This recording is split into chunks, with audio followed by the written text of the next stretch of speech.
ಪರಿಶುದ್ಧವಾದ ನಾಮಕ್ಕೆ ಸ್ತೋತ್ರವಾಗಲಿ. ದೇವ ನೆನ್ನೆ ಇದ್ದ ಹಾಗೆ ಇವತ್ತಿರುವ ಹಾಗೆ ನಿತ್ಯ ನಿರಂತರವೂ ನೆಲೆಯಾಗಿರುವಂಥ ದೇವರಾಗಿದ್ದಾನೆ. ಆಮೇಲೆ ಚೆನ್ನಾಗಿದ್ದೀರಾ? ಸಂತೋಷವಾಗಿದ್ದೀರಾ? ಕರ್ತನಲ್ಲಿ ಯಾವಾಗಲೂ ಹೆಂಗಿರ್ಬೇಕಂತೆ? ಸಂತೋಷವುಳ್ಳವರಾಗಿ ಇರಬೇಕು. ದೇವರು ಅದನ್ನೇ ಬಯಸ್ತಾ ಇರ್ತಾನೆ. ಆಮೇಲೆ ಹಲ್ಲೆಲೂಯಾ. ನಮ್ಮ ಮಕ್ಕಳು ಯಾವಾಗಲೂ ಹೆಂಗಿರ್ಬೇಕಂತ ನಾವು ಬಯಸ್ತೇವೆ. ಯಾವಾಗಲೂ ನಗಾಡ್ತಾ ಆಟ ಆಡ್ಕೊಂಡು ಇರಬೇಕು. ಒಂದು ವೇಳೆ ಹತ್ತರೇ ಮುಖ ಸಪ್ಪಗೆ ಮಾಡಿದ್ರೆ ನಾವು ಹೆಂಗಿರ್ತೀವಿ? ನಮ್ಮ ಮುಖನೂ ಏನಾಗ್ಬಿಡುತ್ತೆ. ಸೊ ನಾವು ಒಂದು ವೇಳೆ ಬೇಜಾರಿನಲ್ಲಿದ್ರೆ ದೇವರು ಬೇಜಾರಾಗ್ತಾನೆ ಅಂತ. ಅದಕ್ಕೆ ಯಾವಾಗಲೂ ಹೆಂಗಿರ್ಬೇಕಂತ ನಾವು ಸಂತೋಷವುಳ್ಳವರಾಗಿರ್ಬೇಕು ಅನ್ನೋದು ದೇವರ ಚಿತ್ತವಾಗಿದೆ. ಆಮೇಲೆ ಒಳ್ಳೆ ಪಕ್ಕದಲ್ಲಿ ಕೈ ಕೊಟ್ಟು ಹೇಳಿ, ಸಂತೋಷವಾಗಿರ್ಬೇಕು. ಆಮೇಲೆ ಯಾವಾಗಲೂ ಹೆಂಗಿರ್ಬೇಕಂದ್ರೆ ನಾವು ಸಂತೋಷವುಳ್ಳವರಾಗಿಯೇ ಇರಬೇಕು. ಹಲ್ಲೆಲೂಯಾ. ಸೊ ದೇವರ ಮಕ್ಕಳಿಗೆ ಎರಡು ಗುಣಗಳು ಇರಲೇಬೇಕು.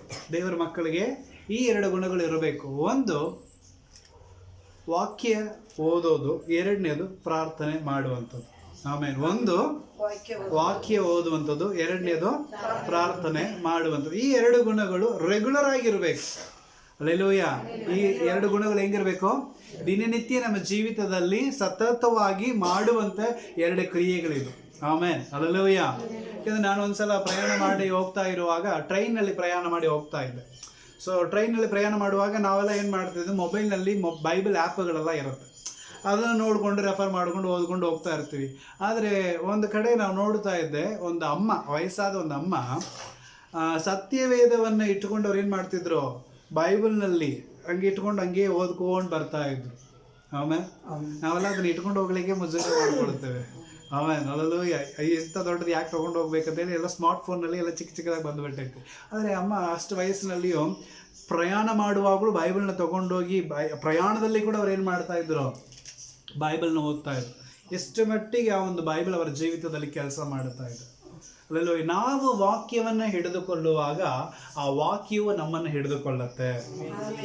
ಆಮೇಲೆ ಅಲ್ಲೂ ವಾಕ್ಯವನ್ನು ನಾವೇನು ಮಾಡಬೇಕಂತೆ, ಹಿಡಿದುಕೊಳ್ಳಬೇಕು. ಆ ವಾಕ್ಯ ನಮ್ಮನ್ನು ಏನು ಮಾಡುತ್ತೆ, ಹಿಡಿದುಕೊಳ್ಳುತ್ತೆ. ಹಳೆ ಕಾಲದಲ್ಲೆಲ್ಲ ಗುಡ್ಡ ಎಲ್ಲ ಹತ್ತಲಿಕ್ಕೆ ಉಡ ಅಂತೇಳಿ ಒಂದು ಪ್ರಾಣಿನ ಯೂಸ್ ಮಾಡ್ತಿದ್ರು. ಉಡ ನೋಡಿದ್ರ? ಈಗಲೂ ಉಡ ನೋಡಿದ್ರೆ ಬಿಡೋದಿಲ್ಲ ಕೆಲವು ಜನ, ಯಾಕಂದರೆ ತುಂಬ ಔಷಧಿಗಳಿರುತ್ತೆ ಅಂತೇಳಿ ಅದನ್ನು ಈಗಲೂ ಹಿಡಿತಾರೆ. ಅದು ದೊಡ್ಡದಾಗಿತ್ತಂದರೆ ಬಿಡೋದೇ ಇಲ್ಲ. ಅದನ್ನು ಹಿಡಿದು ಅಡುಗೆ ಮಾಡಿ ತಿಂತಾರೆ. ಅದರ ತುಪ್ಪ ಏನೋ ಔಷಧ ಬರುತ್ತೆ ಅಂಥೇಳಿ ಅನೇಕರು ಇವತ್ತಿಗೂ ಉಡ ಹಿಡಿತಾ ಇದ್ದಾರೆ. ಆಗಿನ ಕಾಲದಲ್ಲ ಉಡ ಏನು ಮಾಡ್ತಿದ್ರು ತೊಗೊಂಡು, ಯಾಕಂದರೆ ಉಡ ಹಿಡಿದು ಬಿಟ್ಟರೆ ಅಷ್ಟು ಬೇಗ ಬಿಡೋಂಗಿಲ್ಲ ಅಂತ. ಗುಡ್ಡ ಹತ್ತಲಿಕ್ಕೆ ಹಗ್ಗವನ್ನು ಅದರಲ್ಲಿ ಕಟ್ಟಿ ಮೇಲೆ ಹೋಗೋದು ಬಿಟ್ಟರೆ ಅದು ಹೋಗಿ ಕಲ್ಲನ್ನು ಏನು ಮಾಡ್ಕೊಂಡ್ಬಿಡ್ತಂತೆ, ಅಷ್ಟು ಗಟ್ಟಿಯಾಗಿ ಹಿಡ್ಕೊಂಡ್ಬಿಡ್ತಂತೆ. ಅಷ್ಟು ಸ್ಟ್ರಾಂಗಾಗಿ ಅವ್ರು ಏನು ಮಾಡ್ತಿದ್ರು, ಹತ್ತುತ್ತಿದ್ದಂತೆ. ಸೊ ಆ ಉಡ ಅಷ್ಟು ಸ್ಟ್ರಾಂಗ್ ಆಗಿದೆ. ಸೊ ಕೇವಲ ದೇವರ ಸೃಷ್ಟಿ ಮಾಡಿದ ಆ ಉಡಕ್ಕೆ ಅಷ್ಟು ಪವರ್ ಇದೆ ಅಂತ ಹೇಳಿದರೆ, ದೇವರು ಉಚ್ಚರಿಸುವಂಥ ವಾಕ್ಯಕ್ಕೆ ಎಷ್ಟು ಬಲ ಇರಬೇಕು. ಆಮೇಲೆ ಅಲ್ಲೆಲ್ಲೂ ಆತನ ಒಂದು ಮಾತಿನಲ್ಲಿ ಸರ್ವ ಸೃಷ್ಟಿಯನ್ನು ದೇವರು ಏನು ಮಾಡಿದ್ದಾನೆ, ಉಂಟು ಮಾಡಿದ್ದಾನೆ ಅಂತ ಹೇಳಿದರೆ ಆತನ ವಾಕ್ಯಕ್ಕೆ ಎಷ್ಟು ಬಲ ಇದೆ, ಪವರ್ ಇದೆ. ಆಮೇಲೆ ಅದಕ್ಕೆ ಆ ವಾಕ್ಯಗಳನ್ನು ದಿನನಿತ್ಯ ಏನು ಮಾಡ್ತಾ ಇರ್ಬೇಕು, ನಾವು ಓದಬೇಕು. ನನಗೆ ಓದ್ಲಿಕ್ಕೆ ಬರೋಂಗಿಲ್ಲ ಅಂತ ದಯವಿಟ್ಟು ಹೇಳಬೇಡ್ರಿ. ಓದ್ಲಿಕ್ಕೆ ಬರೋಂಗಿಲ್ಲ ಅಂದ್ರೆ ಕೇಳ್ಬೇಕು. ಅಲ್ಲೆಲ್ಲೋ ಈ ವಾಕ್ಯಗಳನ್ನು ನಾವು ಓದುವಾಗ ನಿಜವಾಗ ನನಗೆ ಕನ್ನಡ ಬರೋದಿಲ್ಲ. ಆದರೆ ಈ ಕನ್ನಡ ಓದಲಿಕ್ಕೆ, ಕನ್ನಡ ಹಾಡಲಿಕ್ಕೆ, ಕನ್ನಡ ಮಾತಾಡಲಿಕ್ಕೆ ದೇವರು ನನಗೆ ಜ್ಞಾನ ಕೊಟ್ಟಿದ್ದಾನೆ. ಕಾರಣ ಆಸಕ್ತಿ. ಹಲ್ಲೆಲೂಯಾ. ಸೊ ನಾನು ಬೆಳಿಬೇಕು, ದೇವರ ವಾಕ್ಯಗಳನ್ನು ಕಳೀಬೇಕು ಅಂತ ಹೇಳಿ ನಾನು ಏನು ಮಾಡಿದೆ, ಮುಂದೆ ಹೋಗುವಾಗ ಆ ವಾಕ್ಯ ನನ್ನನ್ನು ಕಳಿಸುವಂಥದ್ದಾಗಿದೆ. ಹಲ್ಲೆಲೂಯಾ. ಅರ್ಥ ಆಯ್ತಲ್ಲ? ಸೊ ಆದ ಕಾರಣ ವಾಕ್ಯ ಅನ್ನೋದು ಅದು ಯಾವಾಗಲೂ ನಮ್ಮನ್ನು ರೀಡ್ ಮಾಡಬೇಕು, ನಾವು ವಾಕ್ಯವನ್ನು ರೀಡ್ ಮಾಡಬೇಕು. ಆಮೇಲೆ ನೀವು ನನ್ನಲ್ಲಿಯೂ ನನ್ನ ವಾಕ್ಯವು ನಿಮ್ಮಲ್ಲಿ ಇರೋದಾದ್ರೆ ನೀವೇನು ಮಾಡಿದಿರಿ, ಬಹಳ ಫಲಗಳನ್ನು ಕೊಡ್ತೀರಿ. ಜಾನ್ 15, ಯೋಹಾನ 15ನೇ ಅಧ್ಯಾಯದಲ್ಲಿ 15ನೇ ವಚನ ಏನದು, ನೀವು ನನ್ನಲ್ಲಿಯೂ ನನ್ನ ವಾಕ್ಯ ತುಂಬ ಚೆನ್ನಾಗಿ ಅರ್ಥ ಮಾಡಿಕೊಳ್ಳ್ರಿ. ನನ್ನ ವಾಕ್ಯ ನಿಮ್ಮಲ್ಲಿಯೂ ಇದ್ರೆ ನೀವೇನು ಮಾಡ್ತೀರಿ, ಬಹಳ ಫಲಗಳನ್ನು ಕೊಡುವಂಥವರಾಗಿದ್ದೀರಿ. ಆಮೇಲೆ ಅವರು ನಾವು ಫಲ ಕೊಡುವಂಥ ಮರಗಳಾಗಿರಬೇಕಂದ್ರೆ ವಾಕ್ಯ ನನ್ನಲ್ಲಿ ಇರಬೇಕು. ಆಮೇಲೆ ಒಂದು ವಾಕ್ಯವನ್ನು ಓದಿಕೊಳ್ಳೋಣ. 2ನೇ ತಿಮೋಥಿಗೆ ಬರೆದಂಥ ಪತ್ರಿಕೆ 3ನೇ ಅಧ್ಯಾಯ 16ನೇ ವಚನವನ್ನು ಓದಿಕೊಳ್ಳೋಣ. 2ನೇ ತಿಮೋಥಿಯ ಪುಸ್ತಕ 3ನೇ ಅಧ್ಯಾಯ 16ನೇ ವಚನ. ದೈವ ಪ್ರೇರಿತವಾದ ಪ್ರತಿಯೊಂದು ಶಾಸ್ತ್ರವು ಉಪದೇಶಕ್ಕೂ ಖಂಡನೆಗೂ ತಿದ್ದುಪಾಟಿಗೂ ನೀತಿ ಶಿಕ್ಷೆಗೂ ಉಪಯುಕ್ತವಾಗಿದೆ. ಆದದರಿಂದ ದೇವರು ಮನುಷ್ಯನು ಪ್ರವೀಣನಾಗಿಯೂ ಸಕಲ ಸತ್ಕಾರ್ಯಗಳಲ್ಲಿಯೂ ಸನ್ನದ್ಧನಾಗುವಂತೆಯೂ ಇದೆ. ಹಲ್ಲೆಲೂಯಾ. ಸ್ವಲ್ಪ ಹಿಂದೆ ನೋಡೋದಾದ್ರೆ ದೇವ ವಾಕ್ಯಗಳೆಲ್ಲವೂ ದೇವರ ಆತ್ಮನಿಂದ ಕೊಡಲ್ಪಟ್ಟಿದೆ ಎಂಬುದಾಗಿ ಬರೆಯಲ್ಪಟ್ಟಿದೆ. ಆಮೇಲೆ ಅದೇ 16ನೇ ವಚನ ಮೇಲೆ ಭಾಗದಲ್ಲಿ ನೋಡೋದಾದ್ರೆ ದೇವರ ವಾಕ್ಯವು ದೇವರ ಆತ್ಮನಿಂದ ನಮಗೆ ಏನಾಗಿದೆ, ಕೊಡಲ್ಪಟ್ಟಿದೆ. ಆಮೇನ್. ಹಲ್ಲೆಲೂಯಾ. ಹಲ್ಲೆಲೂಯಾ. ದೇವರ ವಾಕ್ಯ ಮನುಷ್ಯನಿಂದ ಬರೆಯಲ್ಪಟ್ಟಿಲ್ರಿ. ಮನುಷ್ಯನು ಅನೇಕ ಪುಸ್ತಕಗಳನ್ನು ಬರೆದಿದ್ದಾನೆ, ಅನೇಕ ಗಾದೆಗಳನ್ನು ಬರೆದಿದ್ದಾನೆ, ಅನೇಕ ಒಂದು ಜ್ಞಾನೋಕ್ತಿಗಳನ್ನು ಬರೆದಿದ್ದಾನೆ. ಆದರೆ ಈ ಸತ್ಯವೇದದಲ್ಲಿರುವಂತಹ ಪ್ರತಿಯೊಂದು ಮಾತುಗಳು ದೇವರ ಆತ್ಮನಿಂದಲೇ ಬರೆಯಲ್ಪಟ್ಟಿದೆ. ಹಲ್ಲೆಲೂಯಾ. ಆದ ಕಾರಣ ಈ ಪ್ರತಿಯೊಂದು ಮಾತುಗಳು ಸತ್ಯ. ಈ ಪ್ರತಿಯೊಂದು ಮಾತುಗಳು ಸತ್ಯ. ಹಲ್ಲೆಲೂಯಾ. ಈ ಒಂದು ಸತ್ಯವಾಕ್ಯ ಎದಕ್ಕಾಗಿ ನಮ್ಮ ಜೀವಿತದಲ್ಲಿ ಯೂಸ್ ಆಗತ್ತಂದ್ರೆ ನಮ್ಮನ್ನು ಖಂಡಿಸಲಿಕ್ಕೆ, ನಮ್ಮನ್ನು ತಿದ್ದಿಸ್ಲಿಕ್ಕೆ, ನಮ್ಮನ್ನು ನಡೆಸಲಿಕ್ಕೆ, ನಮ್ಮನ್ನು ಬೋಧಿಸಲಿಕ್ಕೆ ಈ ಒಂದು ದೇವರ ವಾಕ್ಯ ಉಪಯೋಗವಾಗ್ತಾ ಇದೆ. ಹಲ್ಲೆಲೂಯಾ. ನಾನು ತಪ್ಪಾದ ದಾರಿಯಲ್ಲಿ ಹೋಗ್ತಾ ಇದ್ರೆ ದೇವರ ವಾಕ್ಯವು ನನಗೆ ಮಾತಾಡ್ತಾ ಇರುತ್ತೆ. ಹಲ್ಲೆಲೂಯಾ. ಆ ವಾಕ್ಯವನ್ನು ಎಚ್ಚರಿಸ್ತಾ ಇರುತ್ತೆ. ಹಲ್ಲೆಲೂಯಾ. ಸೊ ಆದ ಕಾರಣ ನಾನು ಆ ದಾರಿನ ಸರಿಪಡಿಸಿಕೊಳ್ಳಿಕ್ಕೆ ಈ ವಾಕ್ಯವು ನನಗೆ ಉಪಯೋಗವಾಗುವಂತದ್ದಾಗಿದೆ. ಆಮೇಲೆ ಹಲ್ಲೆಲೂಯಾ. ಸೊ ದೇವರ ವಾಕ್ಯಗಳು ದೇವರ ಆತ್ಮನಿಂದ ಕೊಡಲ್ಪಟ್ಟಿದೆ, ಮನುಷ್ಯನ ಆತ್ಮ ಅಲ್ಲ. ಹಲ್ಲೆಲೂಯಾ. ಈ ಲೋಕದಲ್ಲಿ 3 ಆತ್ಮ ಕೆಲಸ ಮಾಡತ್ತೆ. ಈ ಲೋಕದಲ್ಲಿ ಎಷ್ಟು ಆತ್ಮ ರೀ? 3 ಆತ್ಮ. ಒಂದು ಮನುಷ್ಯನ ಆತ್ಮ, ಇನ್ನೊಂದು ದುರಾತ್ಮ, ಇನ್ನೊಂದು ದೇವರಾತ್ಮ. ಹಲ್ಲೆಲೂಯಾ. ಈ ಲೋಕದಲ್ಲಿ 3 ಆತ್ಮಗಳು ಏನ್ ಮಾಡ್ತಾ ಇದೆ? ಕ್ರಿಯೆ ಮಾಡ್ತಾ ಇದೆ. ಈ ಮನುಷ್ಯನ ಆತ್ಮ ಮಾತ್ರ ಐಡಿಲ್. ಈ ಮನುಷ್ಯನ ಆತ್ಮ ಐಡಿಲ್. ಹಲ್ಲೆಲೂಯಾ. ಅರ್ಥ ಆಯ್ತಲ್ಲ? ಅದು ಹೆಂಗಿರುತ್ತೆ ಅಂದ್ರೆ ನ್ಯೂಟ್ರಲ್ ಆಗಿರುತ್ತೆ. ಈ ಮನುಷ್ಯನ ಆತ್ಮ ಅಂದ್ರೆ ನಮ್ಮ ಆತ್ಮ ನ್ಯೂಟ್ರಲ್ ಆಗಿರುತ್ತೆ. ಯಾವ ಕಡೆ ಅವ್ರು ಜಗ್ಗುತ್ತಾರೋ ಆ ಕಡೆ ಹೋಗ್ಲಿಕ್ಕೆ ಈ ಒಂದು ಮನುಷ್ಯನ ಆತ್ಮ ಪ್ರಯಾಸ ಪಡುತ್ತೆ. ಹಲ್ಲೆಲೂಯಾ. ಈ ಕಡೆ ದೇವರು ಏನ್ ಮಾಡ್ತಾನೆ, ನಮ್ಮನ್ನು ಸಲೀತಾನೆ. ಈ ಕಡೆ ದುರಾತ್ಮವು ನಮ್ಮನ್ನ ಏನ್ ಮಾಡುತ್ತೆ, ಸಲೀತಾ ಇರತ್ತೆ. ಆದ್ರೆ ನಾವು ಎದಕ್ಕೆ ಹೆಚ್ಚಿನ ಒತ್ತು ಕೊಡ್ತೀವೋ ಆ ಕಡೆ ಹೋಗ್ಬಿಡ್ತೀವಿ. ಹಲ್ಲೆಲೂಯಾ. ಅರ್ಥ ಆಗ್ತಾ ಇದಲ್ಲ ನಾವು ಮಾತಾಡೋದು? ಅರ್ಥ ಆಗ್ತಾ ಇದೆಯಾ? ಯಾಕಂದ್ರೆ ಯಾವ ಕಡೆ ಜಾಸ್ತಿ ಫೋರ್ಸ್ ನಾವು ಕೊಡ್ತೀವೋ, ಯಾವ ಕಡೆ ನಮ್ಮ ಮನಸ್ಸು ಜಾಸ್ತಿ ಎಳೀತಾವೋ ಆ ಕಡೆ ನಾವು ಆಟೋಮೆಟಿಕ್ ಆಗಿ ಹೋಗ್ಬಿಡ್ತೇವೆ. ಅದಕ್ಕೆ ಈ ಮನುಷ್ಯನ ಆತ್ಮ ನ್ಯೂಟ್ರಲ್ ಆತ್ಮ. ದೇವರಿಗೂ ಬೇಕು, ಈ ಕಡೆ ಸೈತಾನನಿಗೂ ಬೇಕು. ಅವನು ನಮ್ಮನ್ನು ಇಷ್ಟಪಡ್ತಾನೆ, ದೇವರು ನಮ್ಮನ್ನು ಇಷ್ಟಪಡ್ತಾನೆ. ಹಲ್ಲೆಲೂಯಾ. ಆದ್ರೆ ನಾವು ಯಾರ ಕಡೆ ಹೋಗ್ಲಿಕ್ಕಿದ್ದೇವೆ ಅನ್ನೋದು ದೇವರು ನಮ್ಮ ಕಡೆ ಬಿಟ್ಟು ಬಿಟ್ಟಿದ್ದಾನೆ. ಆಶೀರ್ವಾದವು ಶಾಪವು ನಿನ್ನ ಮುಂದೆ ಇದೆ, ಜೀವವು ಮರಣವು ನಿನ್ನ ಮುಂದೆ ಇದೆ ಅಂತ ದೇವರು ಹೇಳಿದ್ದಾನೆ. ಈಗ ಆರಿಸಿಕೊಳ್ಳುವಂಥ ಜವಾಬ್ದಾರಿ ಯಾರು ಕೊಟ್ಟಿದ್ದಾನೆ? ದೇವರು. ಈಗೆಲ್ಲ ಸುಮಾರು ವಿಡಿಯೋಗಳು ಬರ್ತಾ ಇರುತ್ತವೆ. ಆ ಒಂದು ಅಂಬೆಗಳು ಹಾಕುವಂಥ ಮಕ್ಕಳ ಮುಂದೆ ಏನು ಮಾಡಿಬಿಡ್ತಾರೆ, ಹಣ ಇಡ್ತಾರೆ, ಬಂಗಾರ ಇಡ್ತಾರೆ, ಅಮ್ಮ ನಿಂತಿರ್ತಾರೆ, ಅಪ್ಪ ನಿಂತಿರ್ತಾರೆ, ಬಂಗಾರ ಬಂದು ಯಾವುದೋ ತಗೋ ಅಂತ ಹೇಳಿ ಕರೀತಾ ಇರ್ತಾರೆ. ಆಮೇಲೆ ಹಲ್ಲೆಲೂಯಾ. ಸೊ ಏನು ಮಾಡುತ್ತದ ಆ ಮಗುಗೆ ಏನು ಗೊತ್ತಾಗೋದಿಲ್ಲ. ಆದರೂ ನಮ್ಮ ಎಷ್ಟು ಏನು ಮಾಡ್ತೀವಿ, ಇದು ಯಾವುದನ್ನ ಅನಿಸುತ್ತೆ ನೋಡ್ತಾ ಇರ್ತೀವಿ. ಹಣ ಹಿಡ್ದು ಬಿಟ್ರೆ ಅದಕ್ಕೊಂದು ಖುಷಿ, ದೊಡ್ಡ ಶ್ರೀಮಂತನಾಗ್ತಾನೆ. ಆಮೇಲೆ ಹಲ್ಲೆಲೂಯಾ. ಬಂಗಾರ ಹಿಡ್ಕೊಂಡ್ಬಿಟ್ರೆ ದೊಡ್ಡ ಬಂಗಾರ ಅಂಗಡಿನೇ ಇಡ್ತಾನೆ ಬಿಡು ಅಂತ ಮಾತಾಡ್ತೀವಿ. ಹಲ್ಲೆಲೂಯಾ. ಒಂದು ವೇಳೆ ಅಪ್ಪನ ಕಡೆ ಹೋಗ್ಬಿಟ್ರೆ ಅಪ್ಪ ಮಗ ನೋಡೋದು, ಅಪ್ಪನ ಹಿಡ್ಕೊಂಡ್ಬಿಟ್ಟೈತಿ ಅಂತಾರೆ. ಹಲ್ಲೆಲೂಯಾ. ಒಂದು ವೇಳೆ ಅಮ್ಮನ ಕಡೆ ಹೋಗ್ಬಿಟ್ರೆ ಇದು ಅಮ್ಮನ ಮಗು ಅಂತೀವಿ. ಆಮೇಲೆ ಹಲ್ಲೆಲೂಯಾ. ಹೌದಲ್ಲ? ಸೊ ಅದು ಯಾವುದನ್ನ ಹಿಡಿತಾವೋ ಅದರ ಹೋಲಿಕೆಯಾಗಿ ನಾವು ಮಾತಾಡ್ತೇವೆ. ಅದೇ ಪ್ರಕಾರವಾಗಿ ದೇವರು ಕೂಡ ನಮ್ಮ ಮುಂದೆ ಇಟ್ಟುಬಿಟ್ಟಿದ್ದಾನೆ. ಹಲ್ಲೆಲೂಯಾ. ಎಲ್ಲವನ್ನ ಏನ್ ಮಾಡಿದ್ದಾನೆ, ನಮ್ಮ ಮುಂದೆ ಇಟ್ಟಿದ್ದಾನೆ. ನಾವು ಯಾವುದನ್ನು ಅರಿತುಕೊಳ್ಳುತ್ತೀವೋ, ಯಾವುದನ್ನು ಆರಿಸಿಕೊಳ್ಳುತ್ತೀವೋ, ಯಾವುದನ್ನು ಹಿಡಿದುಕೊಳ್ಳುತ್ತೀವೋ ಅದು ನಮ್ಮನ್ನು ಆಳ್ವಿಕೆ ಮಾಡುತ್ತೆ. ಆಮೆನ್. ಹಲ್ಲೆಲೂಯಾ. ಸೊ ನಾವು ದೇವರ ವಾಕ್ಯವನ್ನು ಹಿಡಿದುಕೊಂಡ್ರೆ ಅದು ನಮ್ಮನ್ನು ಆಳ್ವಿಕೆ ಮಾಡುತ್ತೆ. ಆಳ್ವಿಕೆ ಮೀನ್ಸ್ ನಮ್ಮನ್ನು ನಡೆಸುವಂಥದ್ದಾಗಿದೆ, ನಮ್ಮನ್ನು ಸರಿಪಡಿಸುವಂಥದ್ದಾಗಿದೆ, ನಮ್ಮ ಜ್ಞಾನ ಕೊಡುತ್ತೆ. ವಾಕ್ಯದ ಪ್ರತಿಯೊಬ್ಬರು ಪ್ರವೀಣನಾಗ್ತಾರಂತೆ ದೇವರ ವಾಕ್ಯವನ್ನು ಹಿಡಿದವರು. ಆಮೇನ್. ದೇವರ ವಾಕ್ಯವನ್ನು ಹಿಡಿದವರು ಏನಾಗ್ತಾರಂತೆ? ಪ್ರವೀಣನಾಗ್ತಾರೆ, ಜ್ಞಾನವಂತರಾಗ್ತಾರೆ ಅವರು. ಆಮೇನ್. ಹಲ್ಲೆಲೂಯಾ. ಬುದ್ಧಿಗೇಡಿಗಳಂತ ಹೇಳಿಕ್ಕೆ ಸಾಧ್ಯನೇ ಇಲ್ಲ. ದೇವರ ವಾಕ್ಯ 1ನೇ ಕೊರಿಂಥದಲ್ಲಿ ನಾವು ನೋಡ್ತಾ ಇದ್ದೇವೆ, ಜ್ಞಾನಹೀನಗಳನ್ನು ಅಸಹ್ಯಪಡಿಸೋದಕ್ಕೋಸ್ಕರ ಜ್ಞಾನಿಗಳನ್ನು ಅಸಹ್ಯಪಡಿಸೋದಕ್ಕೋಸ್ಕರ ದೇವರು ಯಾರನ್ನ ಆರಿಸಿಕೊಂಡರಂತೆ? ಜ್ಞಾನಹೀನರನ್ನ ಆರಿಸಿಕೊಂಡಿದ್ದಾನೆ. ಆಮೇನ್. ಹಲ್ಲೆಲೂಯಾ. ಅಬ್ರಹಾಮನ ಲಿಂಗನು. ಹಲ್ಲೆಲೂಯಾ. ಅವರೆಲ್ಲ ಕೇವಲ ಒಂದು ಕೆಲಸ ಮಾಡ್ತಾ ಇದ್ರು. ಏನದು? ಚಪ್ಪಲಿ ಹೊಲಿಯುವ ಕೆಲಸ ಮಾಡ್ತಾ ಇದ್ರು. ಕಸ ಅಲ್ಲ, ಈಗ ಬಾಟ್ಲ್ ಗಿಟ್ಲ್ ಎತ್ಕೊಂಡು ಹೋಗ್ತಾರಲ್ಲ ಅಂತ ಕೆಲಸ ಮಾಡ್ತಾ ಇದ್ದವರು. ಆದರೆ ಅವ್ರ ಕೈನಲ್ಲಿ ಯಾವಾಗಲೂ ಸತ್ಯವೇದ ಇತ್ತು. ಅವ್ರ ಕೈನಲ್ಲಿ ಏನಿತ್ತು ರೀ? ಸತ್ಯವಾಕ್ಯ ಇತ್ತು. ಹಲ್ಲೆಲೂಯಾ. ದಿನನಿತ್ಯ ವಾಕ್ಯಗಳನ್ನು ಓದುತ್ತಾ ಆ ಕೆಲಸ ಮಾಡ್ತಾ ಇದ್ರು. ಹಲ್ಲೆಲೂಯಾ. ಆದ್ರೆ ಒಂದು ದಿನ ಅವರು ಅಮೆರಿಕ ದೇಶದ ಪ್ರೆಸಿಡೆಂಟ್ ಆದರು. ಆಮೇಲೆ ಅಲ್ಲಲ್ಲ, ದೇವರಿಗೆ ಅಸಾಧ್ಯವಾದದ್ದು ಏನೂ ಇಲ್ಲ.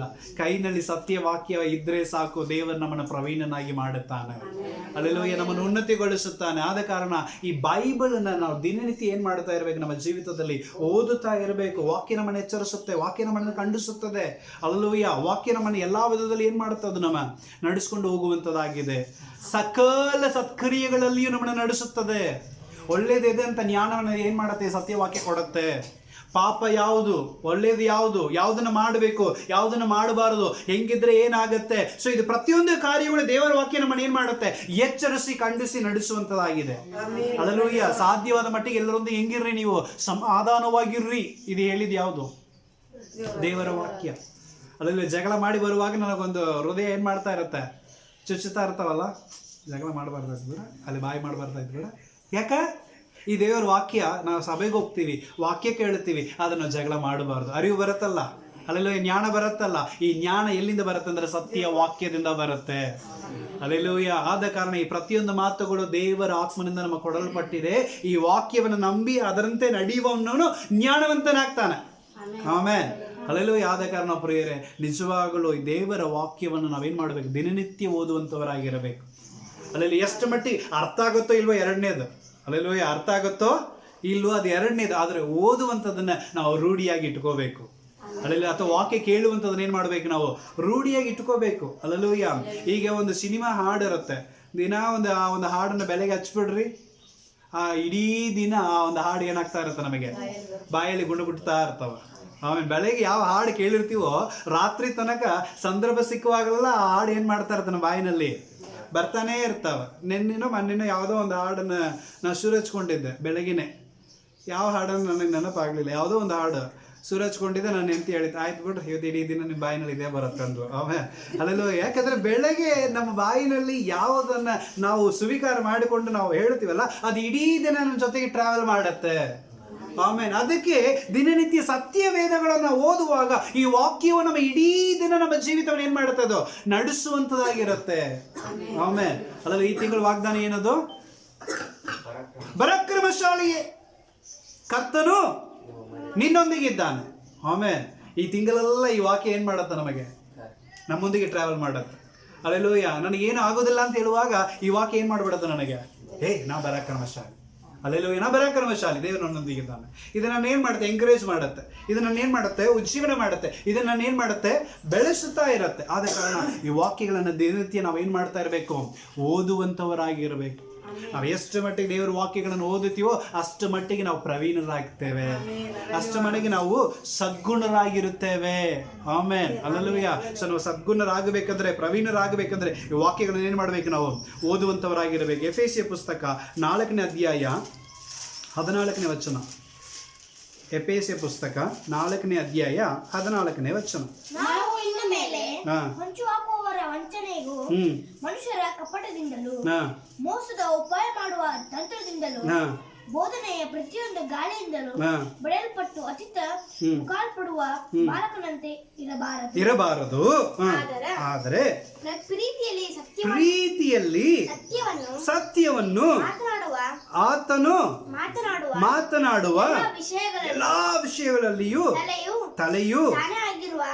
ತಲೆಯೇ ಆಗಿರುವಂತ ಕ್ರಿಸ್ತನಲ್ಲಿಯೇ ನಾವು ನೆಲೆಗೊಂಡಿರಬೇಕು. ಹಲ್ಲೆಲೂಯ್ಯ. ಸೊ ಒಂದು ಮಗು ಹೇಗೆ ಬೆಳೀತಾ ಇರ್ತಾವೋ ಅದೇ ಪ್ರಕಾರ ನಾವು ವಾಕ್ಯದಲ್ಲಿ ದಿನನಿತ್ಯ ಏನ್ ಮಾಡ್ತಾ ಇರ್ಬೇಕಂತ ನಾವು ಬೆಳೀತಾ ಇರಬೇಕು. ಆಮೇಲೆ ಹಲ್ಲೆಲೂಯ್ಯ. ಮನುಷ್ಯನ ಮಾತುಗಳಲ್ಲಿ ಅಂದ್ರೆ ಮನುಷ್ಯನ ಮಾತು ಹೆಂಗಿದೆ ಅಂದ್ರೆ ಗಾಳಿಯಲ್ಲಿ ಎಳ್ಕೊಂಡು ಹೋಗಿ ಬಡಿಯುವಂತ ಒಂದು ಕಸ ತರ ಇರುತ್ತೆ ಮನುಷ್ಯನ ಮಾತು. ಎಳ್ಕೊಂಡು ಹೆಂಗೆ ಒಂದು ಸಣ್ಣ ಗಾಳಿ ಬರುತ್ತೆ ಅಂತ ಇಟ್ಕೊಳ್ರಿ. ಆ ಗಾಳಿಯಲ್ಲಿ ಒಂದ್ಸಲ ನಾವು ದಾರಿಲಿ ಹೋಗ್ತಾ ಇರುವಾಗ ಒಂದು ಸುಂಟ್ರ ಗಾಳಿ ಬಂತು, ಸಣ್ಣದಾಗಿ ಬಂತು. ಅದು ಬರುವಾಗ ಏನು ಮಾಡುತ್ತೆ ಅಂದರೆ ಇರುವ ಕಸ ಗಡ್ಡಿ ಎಲ್ಲ ತೊಗೊಂಡು ಏನು ಮಾಡುತ್ತದೋ ಸುತ್ತಿ ಎತ್ಕೊಂಡು ಬರುತ್ತೆ. ಹಂಗೆ ಕೆಳಗಿಂದ ಏನು ಮಾಡುತ್ತದೋ ಎತ್ಕೊಂಡು ಬರ್ತಾ ಇರ್ತಾವ. ಹಂಗೆ ಬರ್ತಾ ಬರ್ತಾ ಬರ್ತಾ ಬರ್ತಾ ಬರ್ತಾ ಆಮೇಲೆ ಗಾಳಿ ಒಂದು ಇದೇನಾಗುತ್ತೆ, ಕಡಿಮೆ ಆಗಿಬಿಡತ್ತೆ. ಆಗ ಎತ್ಕೊಂಡು ಹೋಗಿದ್ದು ಎಲ್ಲ ವಸ್ತುಗಳು ಮೇಲೇ ಇರುತ್ತೆ. ಅದೇನು ಮಾಡುತ್ತೆ, ಹಂಗೆ ತೂರಾಡ್ಕೊಂಡು ಹೋಗುವಾಗ ಎಷ್ಟು ಬಲವಾಗಿ ಅದ್ರ ಜೊತೆಗೆ ಹೋಗುತ್ತೆ. ಆದರೆ ಆ ಕಸ ಕೆಳಗೆ ಬಿಡುವಾಗ ಒಂದು ಹಾಳಿ ನಾವು ನೋಡಿದ ಒಂದು ಪೇಪರ್, ಪಾಲಿಥೀನ್ ಪೇಪರ್, ಅದು ಸುತ್ತಿ ಮೇಳದನಗೆ ಹೋಗಿತ್ತು. ಆದರೆ ಗಾಳಿ ಹೋದ ಮೇಲೆ ಅದು ದಿಕ್ಕು ಗೊತ್ತಿಲ್ಲದೆ ಯಾ ಕಡೆ ಹೋಗ್ಬೇಕು ಗೊತ್ತಿಲ್ಲದೆ ತೂರಾಡ್ಕೊಂಡು ಆ ಕಡೆ ಈ ಕಡೆ ಹಂಗೇ ಬಂದು ಬಂದು ಬಂದು ಬಂದು ಬಂದು ಮತ್ತೆ ಅದೇ ಕಸದಲ್ಲಿ ಹೋಗಿ ಬಿದ್ದು ಬಿಡುತ್ತದೆ. ಆಮೇಲೆ ಅಲ್ಲೆಲ್ಲೋಯ್ಯ, ಇದು ಮನುಷ್ಯನ ಮಾತು. ಅಲ್ಲೆಲ್ಲೋಯ್ಯ, ನಮ್ಮನ್ನು ಎಳ್ಕೊಂಡು ಹೋಗ್ತಾ ಇರ್ತಾನಲ್ಲ ಮನುಷ್ಯ, ಅವ ಏನು ಮಾಡ್ತಾನೆ, ಹಂಗೆ ಅವನ ಟೈಮಿಗೆ ತಕ್ಕಂಗೆ ಎಳ್ಕೊಂಡು ಹೋಗ್ತಾನೆ. ಅವನು ಬೇರೆ ಸಂದರ್ಭ ಸಿಕ್ಕಿದ ತಕ್ಷಣ ಬಿಟ್ಟು ಹೋಗ್ಬಿಡ್ತಾನೆ. ಆಮೇಲೆ ಕಂಪನಿಲಿ ಕೆಲಸ ಮಾಡೋರು ಗೊತ್ತಿರುತ್ತದು. ಅಲ್ಲೆಲ್ಲೂಯ್ಯ, ಯಾರು ಕೆಲಸ ಮಾಡ್ತಾರೋ ಅವ್ನು ಹಂಗೆ ಯೂಸ್ ಮಾಡಿಕೊಂಡು ಬೇರೆ ಅವನಿಗಿಂತ ಚಲೋ ಕೆಲಸ ಮಾಡೋ ಬಂದ ತಕ್ಷಣ ಇವನ ಕೆಲಸದಲ್ಲಿ ಅವನ್ನ ಏನು ಮಾಡ್ಬಿಡ್ತಾರೆ, ಕರ್ಕೊಂಡು ಹೋಗ್ತಾ ಇರ್ತಾರೆ. ಆಮೇಲೆ ಅಲ್ಲೆಲ್ಲೋ ಇದೆಲ್ಲ ಮನುಷ್ಯನ ಮಾತುಗಳಿಂದ ನಾವು ಸಿಕ್ಕಿಕೊಂಡ್ರೆ ಇಂಥ ಕಾರ್ಯಗಳಾಗುತ್ತೆ. ಆದರೆ ದೇವರ ವಾಕ್ಯಗಳು ನಮ್ಮಲ್ಲಿ ಬರುವಾಗ, ಈ ಸತ್ಯವನ್ನು ಕೈಗೊಂಡು ನಾವು ನಡೆಯುವಾಗ ಇದು ನಿಜವಾಗಲೂ ನಮ್ಮನ್ನು ದಿನಕ್ಕೆ ಹಂತವಾಗಿ ಬೆಳೆಯುವಂಥ ಒಂದು ಮಗು ಥರ ಇರುತ್ತೆ. ಒಂದು ಮಗು ಬೆಳೆಯುವಾಗ ಹಂತವಾಗಿ ಅದ್ರ ಜೊತೆಗೆ ಎಲ್ಲ ಬೆಳೀತಾ ಇರ್ತವೆ. ಆಮೇಲೆ ಅದೇ ಪ್ರಕಾರ ನಾವು ವಾಕ್ಯಗಳನ್ನು ಓದುವಾಗ ದಿನಕ್ಕೆ ಆ ಒಂದು ಚೇಂಜಸ್ ನಾವು ಏನು ಮಾಡ್ಬೋದು, ನಮ್ಮ ಜೀವಿತದಲ್ಲಿ ನಾವು ನೋಡುವಂಥವರಾಗಿರ್ತೇವೆ. ಅಲ್ಲೆಲ್ಲೂಯ್ಯ, ಒಂದು ಬದಲಾವಣೆ ನಾವು ಏನು ಮಾಡ್ಬೋದು, ನೋಡ್ಬೋದು. ಅಲ್ಲೆಲ್ಲೂಯ್ಯ, ನಾನು ಆರಂಭದಲ್ಲಿ ಬರುವಾಗ ಅನೇಕರು ಗೊತ್ತು, ನನ್ನ ಕನ್ನಡ ನೋಡಿ ಅನೇಕರು ನಗಾಡ್ತಿದ್ರು. ಆಮೇಲೆ ಅಲ್ಲೆಲ್ಲೂಯ್ಯ, ನಿಜವಾಗಿ ನನ್ನ ಕನ್ನಡ ಬರ್ತಿದ್ದಿಲ್ಲ ಬಿಡ್ರಿ ಅವಾಗೆಲ್ಲ. ನಾನು ಬಂದಾಗೆಲ್ಲ ನಾನು ಮಾತಾಡುವಾಗ ಅನೇಕರು ಏನು ಮಾಡ್ತಿದ್ರು, ಇನ್ನೂ ಕೆಲವೊಬ್ಬರು ಅವರು ಮನೆಗೆ ಹೋಗಿ ಮಾತಾಡುವಾಗ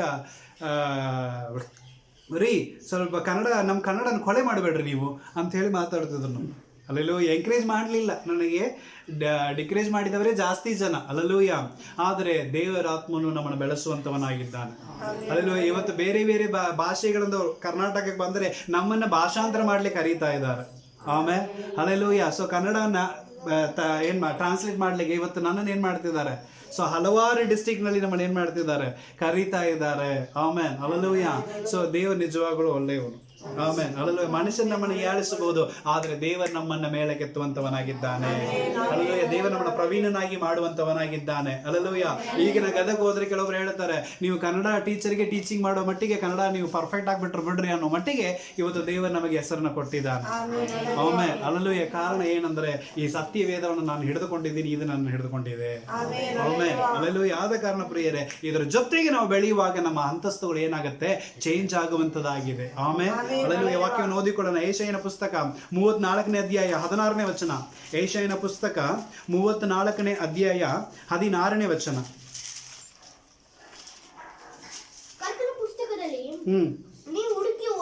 ಕರ್ತನ ಪುಸ್ತಕದಲ್ಲಿ ನೀವೇನ್ ಮಾಡ್ರಿ, ಹುಡುಕಿ ಓದ್ರಿ, ಇವುಗಳಲ್ಲಿ ಒಂದಾದರೂ ತಪ್ಪದು.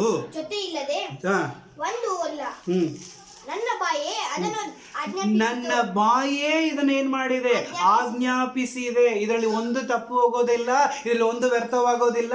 ಯಾಕಂದ್ರೆ ಈ ವಾಕ್ಯಗಳನ್ನು ನನ್ನ ಬಾಯಿ ನುಡಿದಿದೆ.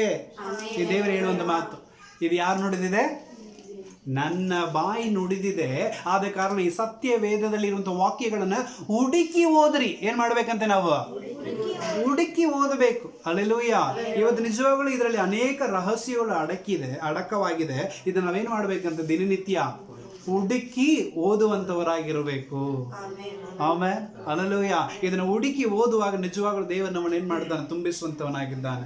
ಯಾಕಂದ್ರೆ ಇದು ನುಡಿದಿದ್ದೆಲ್ಲವೂ ಯಾರ ಬಾಯಿ,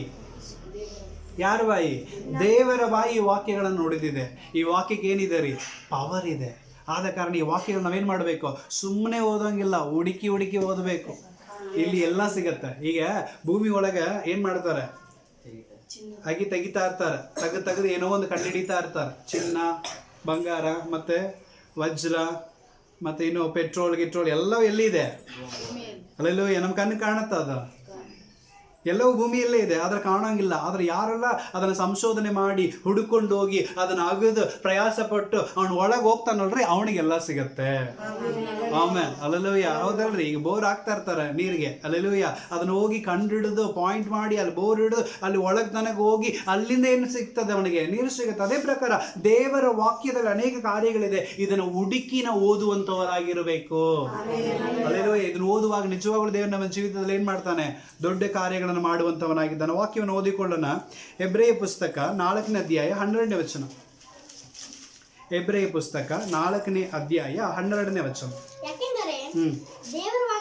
ದೇವರ ವಾಕ್ಯವು ಸಜೀವವಾದದ್ದು, ಶಕ್ತಿ ಉಳ್ಳದು, ಯಾವ ಇಬ್ಬಾಯ ಕತ್ತಿಗಿಂತಲೂ ಹದವಾದದ್ದು, ಪ್ರಾಣ ಮತ್ತು ಆತ್ಮಗಳನ್ನು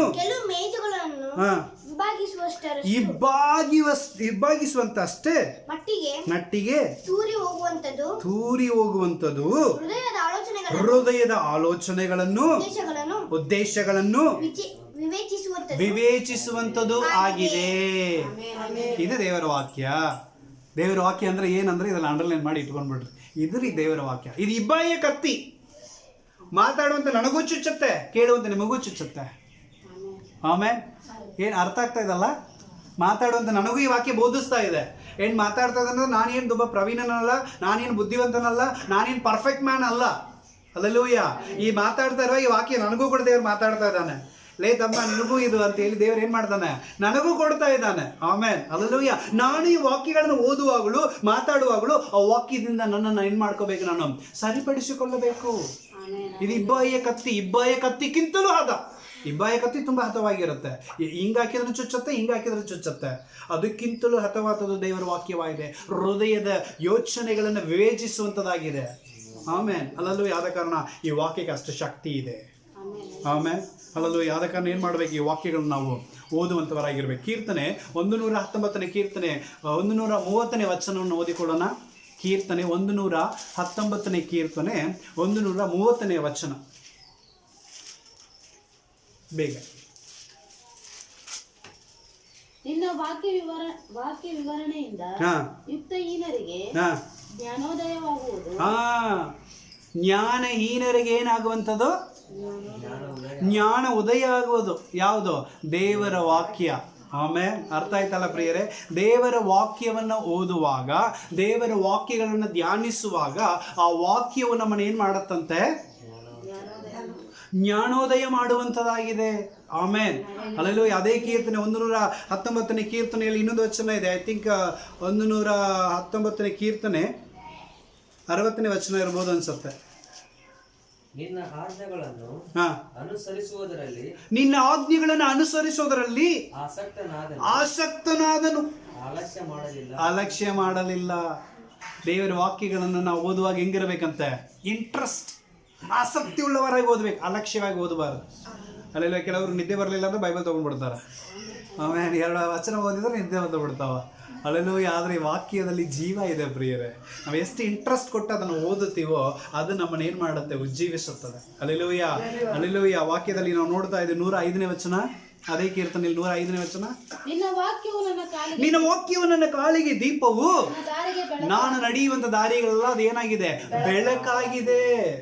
ಆಮೇಲೆ ಅದೊಂಥರ ಟಾರ್ಚ್ ತರ ದೇವರ ವಾಕ್ಯ. ಅಲ್ಲೆಲ್ಲೂಯ್ಯ. ಅದಕ್ಕೆ ದಿನನಿತ್ಯ ಅದನ್ನು ಓದ್ರಿ ಅನ್ನೋದು. ಅರ್ಥ ಆಯ್ತಲ್ಲ? ಮತ್ತಾಯ 4:4 ಯೇಸು ಏನಂತ ವಾಕ್ಯ ಹೇಳಿದ್ದಾನೆ? ಮನುಷ್ಯನು ರೊಟ್ಟಿ ತಿಂದ್ರೆ ಮಾತ್ರವಲ್ಲ, ದೇವರ ಬಾಯಿಂದ ಹೊರಟು ಬರುವಂತ ಪ್ರತಿಯೊಂದು ಮಾತಿನಲ್ಲಿ ಕೂಡ ಬದುಕುತ್ತಾನೆ.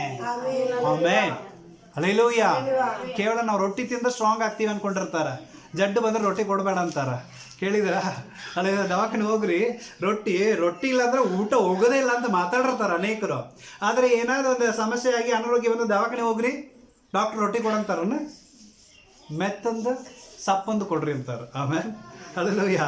ಸೊ ಗಟ್ಟಿ ಹಾಲು ಯಾವ್ದ್ರ ಏನು ಮಾಡಬೇಡ್ರಿ, ಕೊಡಬೇಡ್ರಿ ಅಂತಾರೆ. ಯಾಕಂದ್ರೆ ನಾವೆಲ್ಲ ಗಟ್ಟಿ ಗಟ್ಟಿ ಗಟ್ಟಿ ಗಟ್ಟಿ ಅನ್ನೋದೆಲ್ಲವೂ ನಮ್ಮ ಬೆಳಗಿನತೆಯಲ್ಲಿ ನಮಗೇನು ಕೊಡೋದಿಲ್ಲ, ಅದು ಸಹಾಯ ಮಾಡೋದಿಲ್ಲ. ನಾವು ಯಾವುದೆಲ್ಲ ಬೇಡ ಅಂದಿರ್ತೀವಿ ನೋಡ್ರಿ, ಅದು ನಮ್ಮ ಬೆಳಗಿನತೆಯಲ್ಲಿ ಬೇಕಾಗತ್ತೆ. ಅನ್ನನ ಮುಟ್ಟೋದಿಲ್ಲ, ಅಸಲು ಮುಟ್ಟೋದಿಲ್ಲ ಅಂತಾರ. ಹಲ್ಲೆಲೂಯಾ.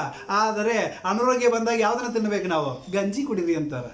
ಆಮೇಲೆ ಅರ್ಥ ಆಯ್ತಲ್ಲ? ಹಲ್ಲೆಲೂಯಾ. ನಾವು ಯಾವ್ದು ಬೇಡ ಅಂತೀವೋ ಅದೇ ನಮ್ಮ ಆರೋಗ್ಯಕ್ಕೆ ಏನು ಕೊಡುತ್ತದೆ? ಆರೋಗ್ಯವನ್ನು ಕೊಡುವಂಥದ್ದಾಗಿರುತ್ತೆ. ಹಲ್ಲೆಲೂಯಾ. ಆದ ಕಾರಣ ಈ ವಾಕ್ಯವು ದೇವರ ಬಾಯಿಂದ ಹೊರಡುವ ಪ್ರತಿಯೊಂದು ಮಾತುಗಳು ನಮ್ಮನ್ನು ಬದುಕಿಸುವಂಥದ್ದಾಗಿದೆ. ಹಲ್ಲೆಲೂಯಾ. ಆದ ಕಾರಣ ದಿನನಿತ್ಯ ನಾವೇನು ಮಾಡ್ಬೇಕ್ರಿ?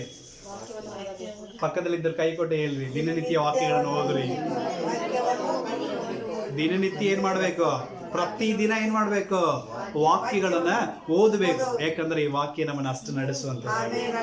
ಆಮೇಲೆ ಎರಡನೇದಾಗಿ ಯಾವ್ದದು? ಎರಡನೇದು ಏನದು? ಪ್ರಾರ್ಥನೆ. ಆಮೇಲೆ ಹಲ್ಲೆಲೂಯಾ. ವಾಕ್ಯವನ್ನು ಓದಿಕೊಳ್ಳೋಣ. ಕೀರ್ತನೆಗಳು 145ನೇ ಕೀರ್ತನೆ 18 ಮತ್ತು 19ನೇ ವಚನ. ಕೀರ್ತನೆ 145ನೇ ಕೀರ್ತನೆ 18 ಮತ್ತು 19.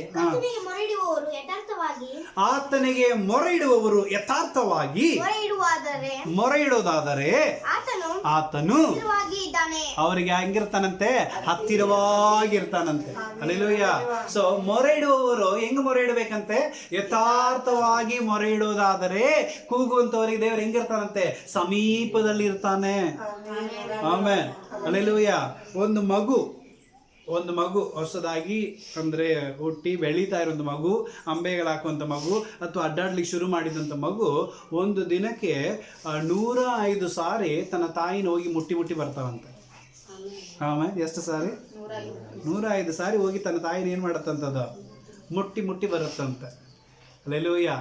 ಯಾಕಂದ್ರೆ ಸುಮ್ಮನೆ ಬೇಕಂದ್ರೆ ಅಬ್ಸರ್ವ್ ಮಾಡಿ ನೋಡ್ರಿ, ಎಲ್ಲಾದ್ರೂ ಆಟ ಆಡ್ತಾ ಇರ್ತಾವ, ದಿಢೀರಂತ ಬರ್ತಾವ, ಅವ್ರ ಮಮ್ಮಿನ ಮುಟ್ತಾವ, ಮತ್ತೆ ಸ್ಯಾರಿ ಎಳಿತಾವ, ಮತ್ತೆ ಆಟ ಆಡ್ಲಿಕ್ಕೆ ಹೋಗ್ಬಿಡ್ತಾವ.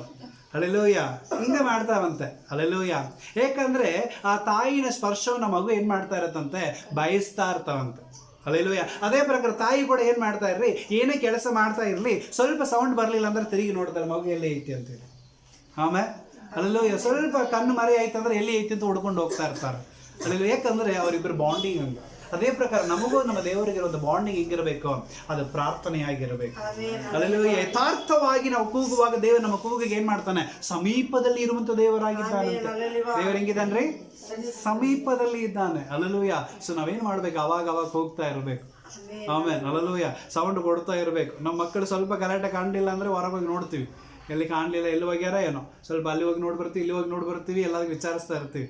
ಅಲ್ಲೆಲ್ಲೂ ಇಲ್ಲ ಎತ್ತ ಕಡೆ ಹೋಗ್ಬಿಟ್ರೆ ಕಷ್ಟ ಅಂತ ಹೇಳಿ ಅವಾಗ ನಮ್ಮ ಗಮನ ಏನಾಗ್ತಾ ಇರುತ್ತೆ, ಮಕ್ಕಳ ಮೇಲೆ ಇರ್ತಾ ಇರ್ತಾವ. ಸ್ವಲ್ಪ ಲೇಟಾಗಿ ಬಂದುಬಿಟ್ರೆ ಕಷ್ಟಪಡ್ತೀವಿ. ಆಮೇಲೆ ಅಲ್ಲೆಲ್ಲೂಯ್ಯ. ಸೊ ಅದೇ ಪ್ರಕಾರವಾಗಿ ನಾವು ಕೂಡ ದೇವ್ರನ್ನ ಏನು ಮಾಡ್ತಾ ಇರಬೇಕು, ಹುಡುಕ್ತಾ ಇರಬೇಕು. ದೇವ್ರು ನಮ್ಮನ್ನು ಹುಡುಕ್ತಾ ಇರ್ತಾನೆ.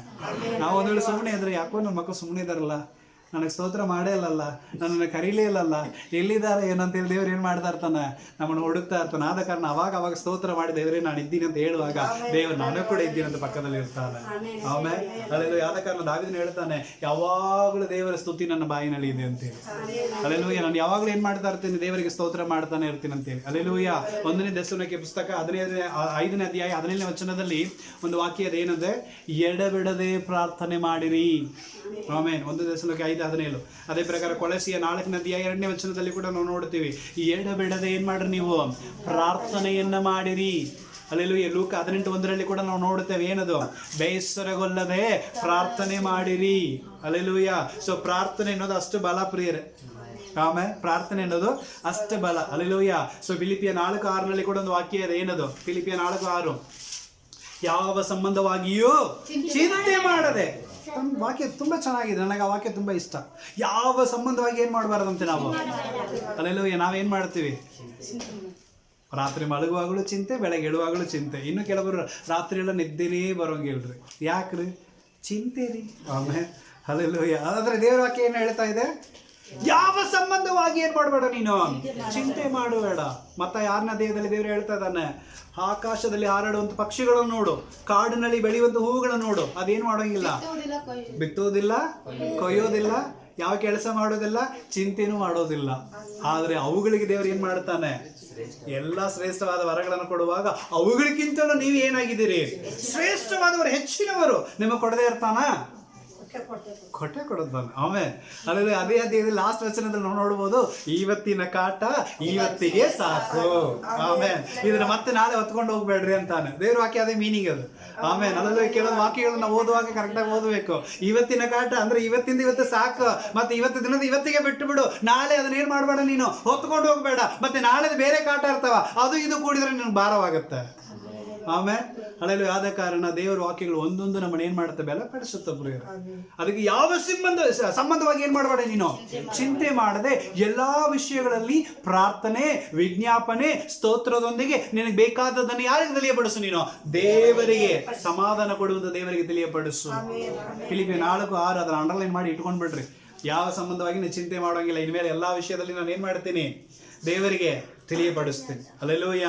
ಅಲ್ಲೆಲ್ಲೂ ದೇವರಿಗೆ ಬೇಕಾದದನ್ನು, ವಾಕ್ಯ ತುಂಬಾ ಕ್ಲಿಯರ್ ಆಗಿ, ಬೇಕಾದದನ್ನು ಏನ್ ಮಾಡು, ನೀನು ನನಗೆ ಬೇಡಿಕೋ, ಆಗ ನಾನು ಏನ್ ಮಾಡ್ತೀನಿ, ನನಗೆ ಸಮಾಧಾನವನ್ನು ಕೊಡ್ತೀನಿ. ಹೃದಯಗಳನ್ನು ಆಳುವಂತ ದೇವರು ನಿನಗೆ ಸಮಾಧಾನವನ್ನು ಕೊಡುತ್ತಾನೆ. ಅಲ್ಲೆಲ್ಲೂ ಯಾದ ಕಾರಣ ಪ್ರಾರ್ಥನೆ ನನ್ನ ಜೀವಿತದ ಒಂದು ಅಂಗವಾಗಿರಬೇಕು. ಅಲ್ಲೆಲ್ಲೂ ಕೈ ಹಿಂಗ್ ನನ್ನ ಜೊತೆಗಿದೆ, ಕಾಲು ಹಿಂಗ್ ನನ್ನ ಜೊತೆಗಿದೆ, ಕಣ್ಣು ಹಿಂಗ್ ನನ್ನ ಜೊತೆಗಿದೆಯೋ, ಪ್ರಾರ್ಥನೆ ಕೂಡ ನನ್ನ ಜೊತೆಗೇ ಇರಬೇಕು. ಅಲ್ಲೆಲ್ಲೂ ಹಗಲು ರಾತ್ರಿ ನಾನು ಯಾವಾಗಲೂ ನನ್ನ ಹೃದಯ ಏನ್ ಮಾಡ್ತಾ ಇರಬೇಕು. ಅಲ್ಲೆಲ್ಲೂ ಹೃದಯ ಬಡಿತಾ ಇದೆಯಲ್ಲ, ನನ್ನ ಹೃದಯ ಬಡಿತಾ ಇದೆ ಅಂದ್ರೆ ನನ್ನಲ್ಲಿ ಜೀವ ಇದೆ ಅಂತ ಅರ್ಥ. ಇದು ಬಡಿಯೋದು ನಿಂತೋಯ್ತಂದ್ರೆ ಜೀವ ಹೋಯ್ತು ಅಂತ ಅರ್ಥ. ಅಲ್ಲೂಯ್ಯ. ಸೊ ಈ ಜೀವ ಇರೋ ತನಕ ಹಾಡು ಎಷ್ಟೋ ಹಾಡ್ತೀವಿ. ಅಲ್ಲೂಯ್ಯ. ಹಾಡಿನಲ್ಲಿ ಮಾತ್ರ ಇರಬಾರ್ದು, ನಮ್ಮ ಜೀವಿತದಲ್ಲಿ ಇರಬೇಕು ಪ್ರಾರ್ಥನೆ. ಆಮೇಲೆ ಅಲ್ಲೂಯ್ಯ. ಪ್ರಾರ್ಥನೆ ದಿನನಿತ್ಯ ನಾವೇನ್ ಮಾಡ್ತಾ ಇರ್ಬೇಕು, ಪ್ರಾರ್ಥನೆ ಮಾಡ್ಬೇಕು. ಹೋದ ವಾರದಲ್ಲಿ ಕೇಳಿದ್ರಲ್ಲ, ಗಿದ್ಯೋನನು ಏನ್ ಮಾಡ್ತಿದ್ದ, ಬಂದು ಪ್ರಾರ್ಥನೆ ಮಾಡಿದ, ದೇವರನ್ನು ಯೂಸ್ ಮಾಡಿದ. ಆಮೇಲೆ ಡ್ಯಾನಿಯಲು ಅಂತ ಕಠಿಣವಾದ ಸ್ಥಳದಲ್ಲಿ ಕೂಡ ಯೆರೂಸಲೇಮ್ ಕಡೆ ಕೈಗಳೆತ್ತಿ ಏನ್ ಮಾಡಿದ, ಅವನು ಪ್ರಾರ್ಥನೆ ಮಾಡಿದ. ಅಲ್ಲೂ ದಿನಕ್ಕೆ ಎಷ್ಟು ಸಾರಿ, 3 ಆವರ್ತಿ ಅವನ ಕೈಗಳನ್ನ ಎತ್ತಿಕೊಂಡು ಅವನ ಕೆಲಸದಲ್ಲಿಯೂ ಬಿಡು ಮಾಡ್ಕೊಂಡು it is my prayer time ಅಂತ ಹೇಳಿ ಅದನ್ನೇನ್ ಮಾಡಿದ, ಆ ಪ್ರಯರ್ ಟೈಮ್ ಅನ್ನು ಸೀಮಿತವಾಗಿ ತಗೊಂಡು ಬಂದು ಕೈಗಳನ್ನ ಎತ್ತಿ ಪ್ರಾರ್ಥನೆ ಮಾಡಿದ. ಆಮೇಲೆ ಅಲ್ಲೂ ಆದ ಕಾರಣ ಸಿಂಹದ ಬಾಯಿಗಳನ್ನು ಕೂಡ ಕಟ್ಟಿ ಅವನೇನ್ ಮಾಡಿದ, ಜಯಶಾಲಿ ಆದನು. ಆಮೇಲೆ ನಮ್ಮ ಪ್ರಾರ್ಥನೆ ಅನೇಕ ಕಾರ್ಯಗಳನ್ನು ಕಟ್ಟತ್ತೆ, ನಮ್ಮ ಪ್ರಾರ್ಥನೆ ಅನೇಕ ಕಾರ್ಯಗಳನ್ನು ಜಯಿಸುತ್ತೆ, ನಮ್ಮ ಪ್ರಾರ್ಥನೆ ಅನೇಕ ವಿಧದಲ್ಲಿ ನಮ್ಮ ಮೇಲೆ ಕೆತ್ತತ್ತೆ. ಅದೆಲ್ಲ ನಾವೇನ್ ಮಾಡ್ತಾ ಇರ್ಬೇಕು, ಪ್ರಾರ್ಥನೆ ಪ್ರಾರ್ಥನೆ ಪ್ರಾರ್ಥನೆ ಮಾಡ್ತಾ ಇರ್ ಪ್ರಾರ್ಥನೆ ಉಸಿರಾಗಿರ್ಬೇಕು. ಆಮೇಲೆ ಅಂದ್ರೆ ಆ ಪ್ರಾರ್ಥನೆಯಿಂದ ನಾವು ಏನ್ ಮಾಡ್ತೀವಿ, ಎಲ್ಲವನ್ನು ನಾವು ಜಯಿಸುವಂತವರಾಗಿರುತ್ತೇವೆ. ಅಲ್ಲೆಲ್ಲೂ ಎಷ್ಟು ಮಟ್ಟಿಗೆ ನಾವು ಪ್ರಾರ್ಥನೆಯಲ್ಲಿ ಮುಂದೆ ಹೋಗ್ತೀವೋ ಅಷ್ಟು ಮಟ್ಟಿಗೆ ದೇವರು ಏನ್ ಮಾಡ್ತಾನೆ, ನಮ್ಮ ಜೀವಿತದ ದೊಡ್ಡ ಕಾರ್ಯಗಳನ್ನು ಮಾಡ್ತಾನೆ.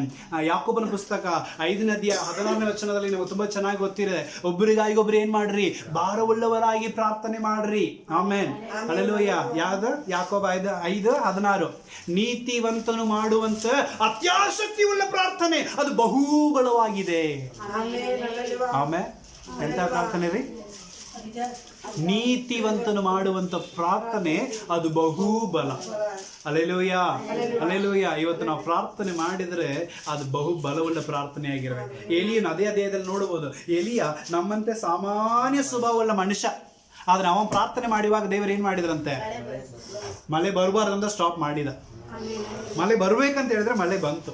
ಆಮೇಲೆ ಅಲ್ಲೆಲ್ಲ ಅಷ್ಟು ಪವರ್ ಇದೆ ನಮ್ಮ ಪ್ರಾರ್ಥನೆಗೆ. ಕಟ್ಟಬಹುದು, ಕಟ್ಟಿದ್ದನ್ನ ಬಿಚ್ಚಬಹುದು. ಆಮೇಲೆ ಅಲ್ಲೆಲ್ಲ ಅರ್ಥ ಆಯ್ತಲ್ಲ, ಅಧಿಕಾರವನ್ನು ದೇವರು ಯಾರು ಕೊಟ್ಟಿದ್ದಾನೆ, ಆ ಪ್ರಾರ್ಥನೆಯಲ್ಲಿ ನನಗೆ ಕೊಟ್ಟಿದ್ದಾನೆ. ಭೂಮಿಯಲ್ಲಿ ದೇವರು ಮನುಷ್ಯನುಂಟು ಮಾಡುವಾಗ 1ನೇ ಆದಿಕಾಂಡ 1ನೇ ಅಧ್ಯಾಯ 26ನೇ ಅಧ್ಯಾಯ ವಚನದಲ್ಲಿ ನಾವು ನೋಡುವಾಗ, ನೀವು ಇದೆಲ್ಲವನ್ನು ಆಳುವಂತವರಾಗಿರುವಿರಿ ಎಂಬುದಾಗಿ ದೇವರು ಹೇಳಿದ್ದಾನೆ. ಆಮೇಲೆ ಎಲ್ಲದರ ಮೇಲೆ ದೇವರು ದೊರೆತನ ಮಾಡ್ಲಿಕ್ಕೆ ನಮಗೆ ಏನ್ ಕೊಟ್ಟಿದ್ದಾನಂತೆ, ಅಧಿಕಾರವನ್ನು ಕೊಟ್ಟಿದ್ದಾನೆ. ದೊರೆತನ ಮಾಡೋದಂದ್ರೆ ಏನು, ಪ್ರಾರ್ಥನೆಯಲ್ಲಿ ನಾವು ದೊರೆತನ ಮಾಡಬೇಕು. ಅಲ್ಲೆಲ್ಲೂ ನಮ್ಮ ಹೋರಾಟವು ಯಾರೊಂದಿಗೆ ಅಲ್ಲ.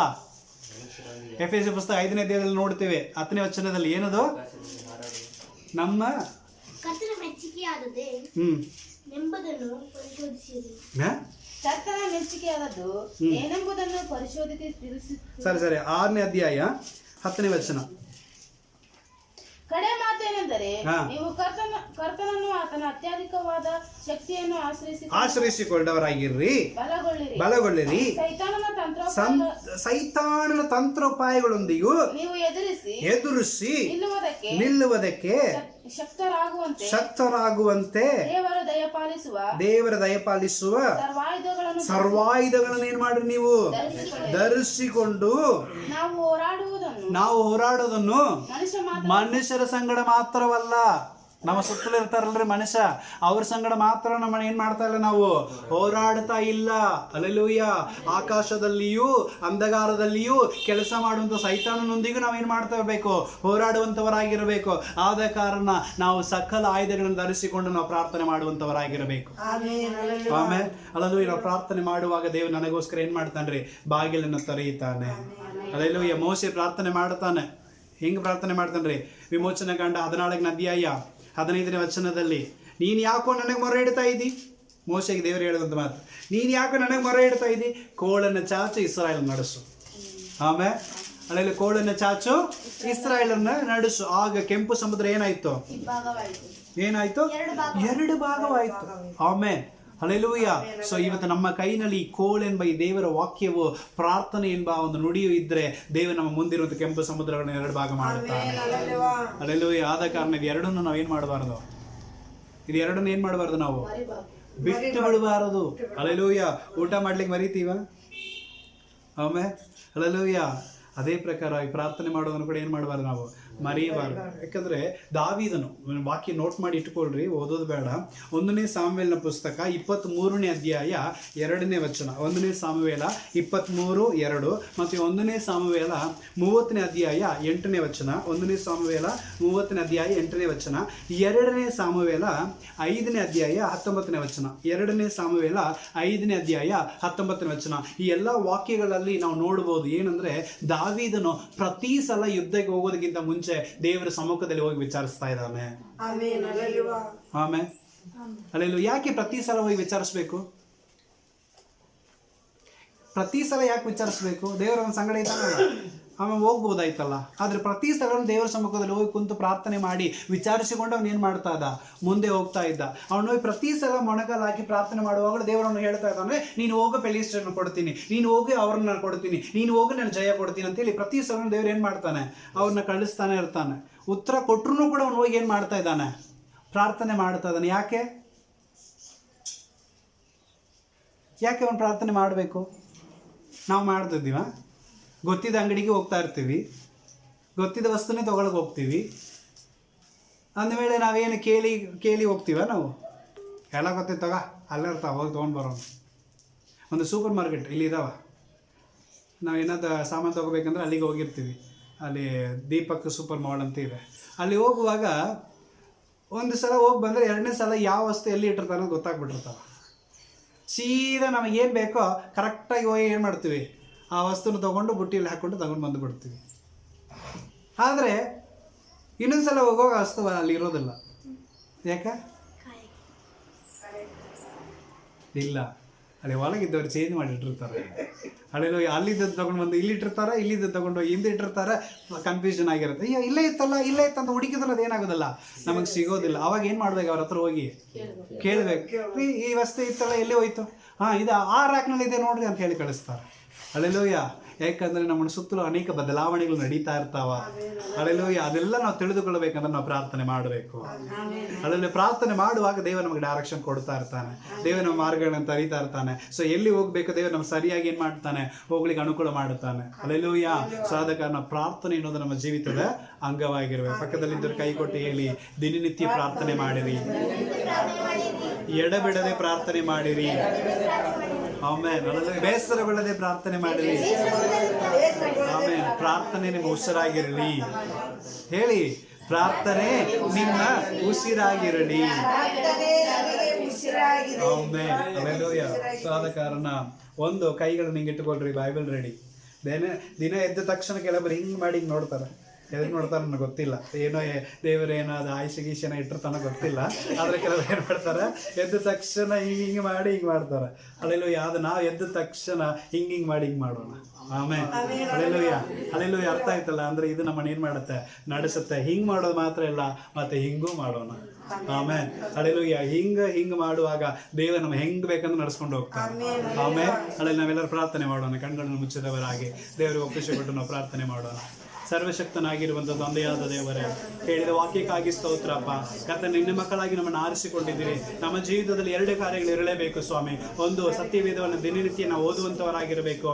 2ನೇದು, ಕರ್ತನೇ, ಈ ವಾಕ್ಯದ ಮೇರೆಗೆ ನಾವು ಪ್ರಾರ್ಥನೆ ಮಾಡುವಂಥವರಾಗಿರಬೇಕು. ಇದು ನಮ್ಮ ಜೀವಿತದಲ್ಲಿ ಇರೋದಾದರೆ ನಾವು ಎಲ್ಲಿ ಹೋದ್ರೂ, ನಾವೇನು ಮಾಡಿದ್ರು ದೇವರೇ, ನೀನು ನಮ್ಮ ಜೀವಿತದಲ್ಲಿ ದೊಡ್ಡ ಕಾರ್ಯಗಳನ್ನು ಮಾಡುವಂಥವನಾಗಿರ್ತೀರಪ್ಪ. ಕರ್ತನೇ, ಈ ಕಾರ್ಯಗಳನ್ನು ನಮ್ಮನ್ನು ನಡೆಸ್ತಾ ಇರ್ತೀರಿ, ಈ ಕಾರ್ಯಗಳನ್ನು ನಾವು ಮಾಡ್ತಾ ಇರ್ತೀರಿ. ಅದಕ್ಕಾಗಿ ನಮಗೆ ಸ್ತೋತ್ರ.